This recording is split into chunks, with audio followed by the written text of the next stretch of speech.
M21 spoilers are finally finished, so it's time to take a look at what the new commander cards are that we can play with in our format.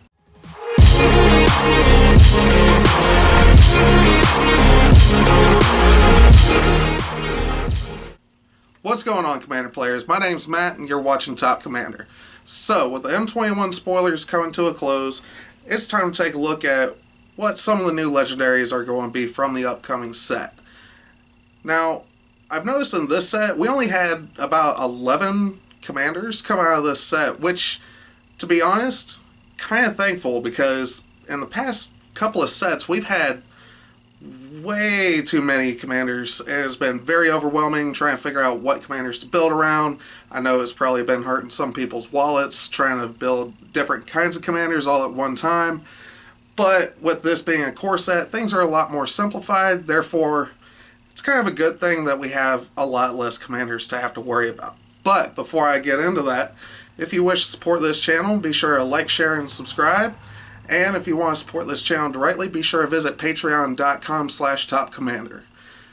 But with that out of the way, let's go ahead and take a look at what the new commanders are going to be from this set. Starting, of course, with the only mono-white commander out of this set. I was kind of surprised when I saw this. I was looking through all the legendaries, and every color, it seemed, had about 2 commanders in them, except for white. I guess that's because of the fact that the white commander that we get out of the core set is actually not a bad white commander, which is something that we've been wanting for quite a while for the format. But the white commander coming out of this set is Mangara the Diplomat. He is a 2/4 legendary creature, human cleric. He costs 3 generic and a white. He has lifelink. Whenever an opponent attacks with creatures, if 2 or more of those creatures are attacking you, and or planeswalkers you control, draw a card. Whenever an opponent casts their second spell each turn, draw a card.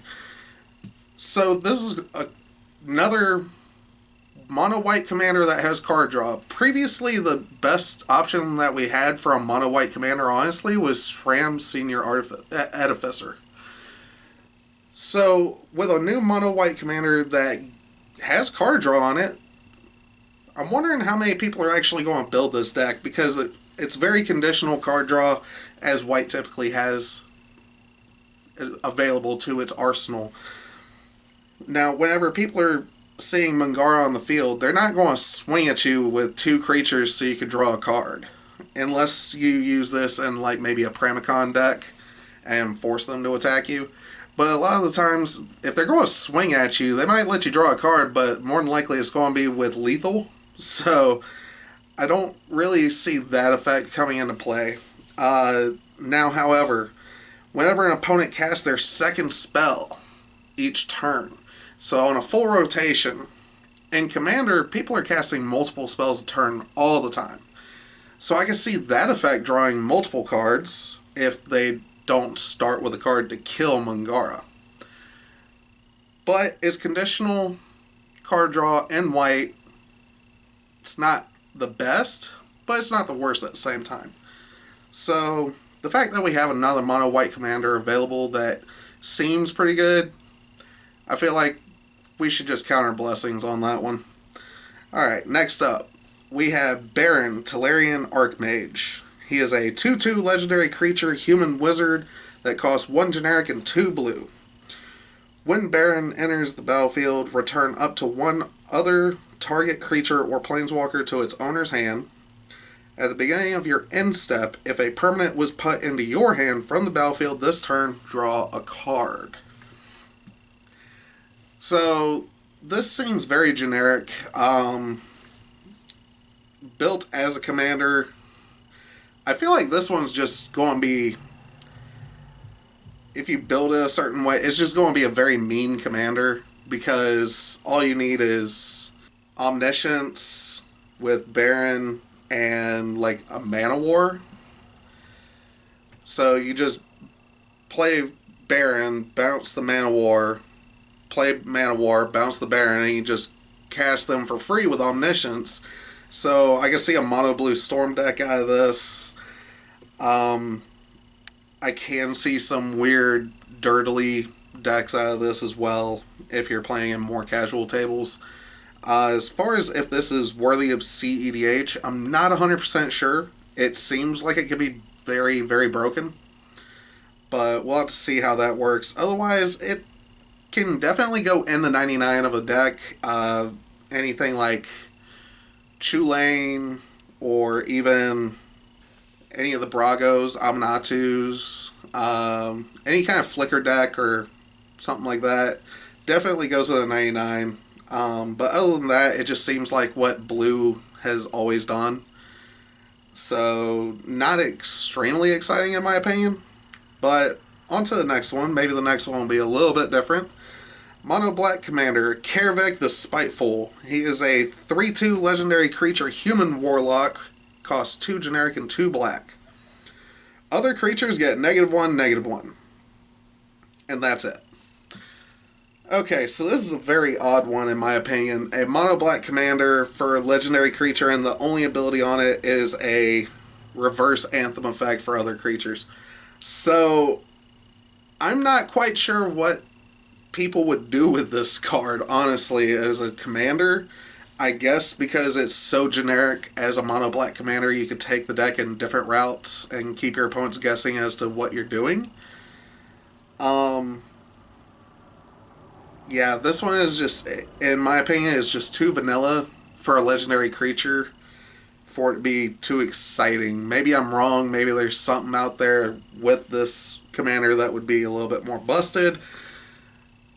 I guess if anybody knows anything or has heard of a brew, go ahead and leave a comment down below and let me know. But other than that, this one's not that exciting. But the next one, Veto, Thorn of the Dusk Rose, is a 1/3 legendary creature vampire cleric, costs 2 generic and a black.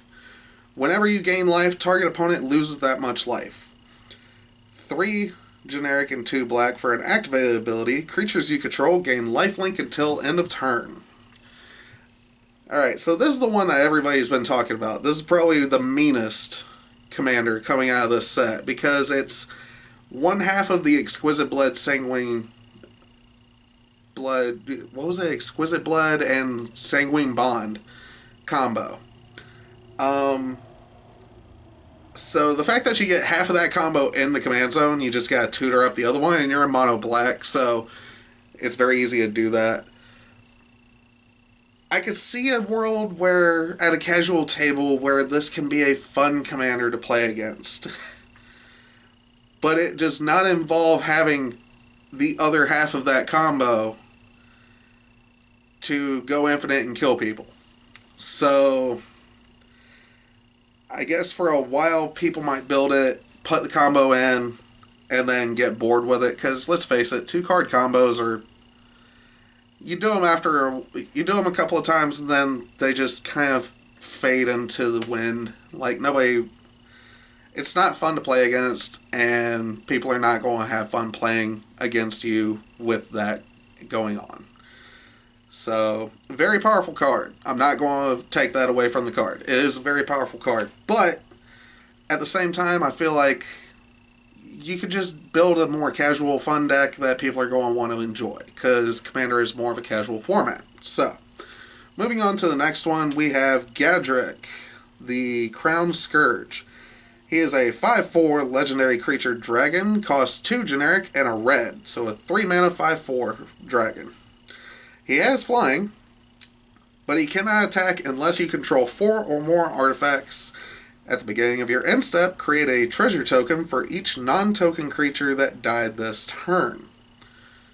Okay, so this would be interesting as a commander to see. You're talking about mono red. Maybe you just have a bunch of little goblins that either sack themselves or just rush into something to get the treasure token so you can swing. I'm not too sure on how a commander deck for this would actually look. I'm just kind of spitballing at this point. Which is something to remember when I do these reviews. These are just my first impressions. I'm not actually doing research into every card combination that can go in these decks. This is just first thoughts. So, I do see using... I see uses with this card in the 99. As a commander, I feel like there's just better ones to choose from. He's got a conditional way to get treasure tokens to ramp. He does have a way to produce treasure tokens. So maybe in a Brutaclad deck, that would be interesting to see if you use that just to get the tokens for a Brutaclad build. Just an Artifact Synergies Matter deck. He's not that thrilling. He's not broken enough, in my opinion. Which is a good thing. It's a core set, so they're not meant to be too broken. But let's go ahead and check out the next one, which is Subira Tolzidi Caravaner. I probably butchered that name. It is a 2/3 legendary creature, human shaman for 2 generic and a red, has haste. Pay 1 mana. Another target creature with power 2 or less cannot be blocked this turn. And you can pay 1 generic and a red, tapper, discard your hand until end of turn. Whenever a creature you control with power 2 or less deals combat damage to a player, draw a card. Okay, so this is a mono red Weenies Matter. I feel like this would be a red build version of Tetsuko Umezawa, which would be kind of interesting. You have a way to give them unblockable. It cares about them being power 2 or less, kind of like Tetsuko. Again, this would be kind of interesting. It's a mono red commander that has a decent way to draw cards on it if you have the mana and the board state to pull it off. But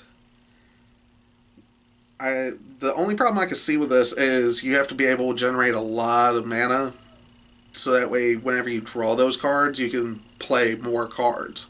Because otherwise, I feel like you'd get stuck on mana, pay all the mana to make your creatures unblockable, use the activated ability, discard your hand, draw a couple of cards, but do you have a whole lot of mana after that? Because you have to make enough creatures unblockable to make this worth it. So maybe you have a couple of creatures that are already unblockable. Maybe you have a lot of artifact cards in the deck, so you could play something like Edge Champion with Metalcraft, where it's protection from all colors. So that'd be interesting. Other than that, in the 99, I could see maybe I could see this being used in Alesha Who Smiles at Death. Is probably my first thought for a commander that this would go in the 99 of. But moving on to the next one. The next one is a reprint. Azusa, Lost But Seeking. She is a 1/2 legendary creature, human monk. Costs 2 generic and 1 green. You may play 2 additional lands on each of your turns. Now, this one just seems like it was a reprint. A very much needed reprint, actually. The price was getting up there. But hopefully with the reprint, it'll go down a little bit more, make it a little bit more affordable. It's probably not going to reach less than $5. If it does, I'll be surprised. It's a Lands Matter mono green commander. Otherwise, it goes at a 99 of any kind of Gitrog, Lord Windgrace, any Lands Matter deck that runs green. Or just a generically good green deck card in general. Because it helps you ramp. You get 2 additional land drops each turn, so you can play effectively 3 lands a turn if you have the card draw for it. Which, if you're playing Azusa, hopefully your deck is built to have the card draw to go with it, because otherwise it's not really a good card to have in that deck. But moving on, we have Joel Rail. I am butchering these names. I'm not even going to try this. Something Recluse. I'm sorry, but these names are made up, obviously, and some of these are very difficult to pronounce for me. It is a 1/2 legendary creature, human druid, that costs 1 generic and a green. Whenever you draw your second card each turn, create a 2/2 green cat creature token, and then 4 generic and 2 green. Until end of turn, creatures you control have base power and toughness XX, where X is the number of cards in your hand. Okay, so this one's interesting. It produces cat tokens. It cares about the second card you draw every turn. So on a full turn rotation, if you can draw 2 cards on your turn, which it counts your draw phase, so you automatically draw 1 on your turn. You just have to draw another one. And then you have to find a way to draw 2 cards on your opponent's turn, 2 cards on your opponent's turn, 2 cards on your opponent's turn, and then back to you. Now, you don't necessarily have to focus on the drawing, but it would help to have that card draw, because as you're drawing those, you're creating 2/2 blockers. Or attackers, let's face it. You're going to build up these forces and use that activated ability and give them a base power and toughness of XX, where if you draw enough cards, if you have 6 cards in your hand, your green cat tokens have a base power and toughness of 6, which is not the greatest because it doesn't give trample. That's the only part that I see as a downside, but at the same time, you can always run it, overrun, overcome, overwhelming stampede, so there's ways to give your creatures trample. There's also mono green creatures that just say other creatures you control have trample. So I could see a deck being built out of this. It'd be a little interesting to see how it plays out, of course, but I mean, the first card that comes to mind obviously will be Sylvan Library, because that at least gives you the second draw trigger on your turn. But as far as your opponent's turns, unless you just have an excess of mana and you play a Mind's Eye, but then that depends on if your opponents are drawing multiple cards so you can activate it twice. So, again, there's a lot of hoops to jump through around that, but this is also something that Green doesn't really see a whole lot of, so the fact that it cares about the second card you draw each turn for Commander specifically. This is more of a blue sounding effect, but who knows? We'll see how it goes. Alright, next up we have Niambi, Esteemed Speaker. It's a 2/1 legendary creature, human cleric for a white and a blue. Has flash. When Niambi enters the battlefield, you may return another target creature you control to its owner's hand. If you do, you gain life equal to that creature's converted mana cost. 1 generic, a white, and a blue tapper. Discard a legendary card, and you can draw 2 cards. So, we've seen commanders that care about legendary cards before. Mainly Kethis is probably the biggest one, besides maybe Sisay. I feel like this would definitely go in the 99 of the Sisay deck, obviously. The ETB on it just kind of sounds, again, like Brago, Amanatu, Chulane, Rune. The deck build for this sounds a lot like what they would do for Baron, only you have access to white now. As far as the discarding a legendary card to draw 2 cards, unless you're running a excess amount of legendaries, which I feel like you would have to run a certain amount for that to be relevant as this with this as a commander.